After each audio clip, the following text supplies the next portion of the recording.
மூலப்பொருட்கள் இயற்கையாக இருக்கிறத நாங்கள் இங்கே இருக்கிற இயற்கை வளங்களை பயன்படுத்தி சேகரித்து அதனை நாங்கள் உற்பத்தி செய்கிறோம்.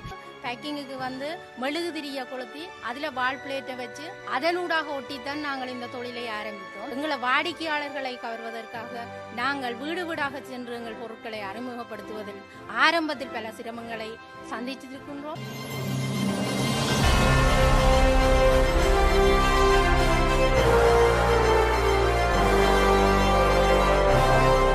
இந்த தொழிலை வந்து நீங்க எத்தனை வருஷமா செய்யறீங்க? என்னென்ன உற்பத்திகளில் வந்து நீங்க ஈடுபட்டிருக்கிறீங்க? தொழிலை 4 வருடங்களுக்கு மேற்பட்ட காலம் செய்து வருகின்றோம். இதில் வந்து சலவத்து, டொய்லெட் கிளீனர், வாசம்பட், சோப், சாம்பிராணி ஆகிய பொருட்களை நாங்கள் உற்பத்தி செய்கின்றோம்.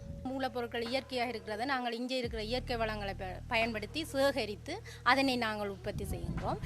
சாம்பிராணி உற்பத்தியில வந்து இயற்கையா வந்து நீங்க என்னென்ன மூலப்பொருட்களை பயன்படுத்தி இந்த உற்பத்தியை நீங்க மேற்கொள்றீங்க?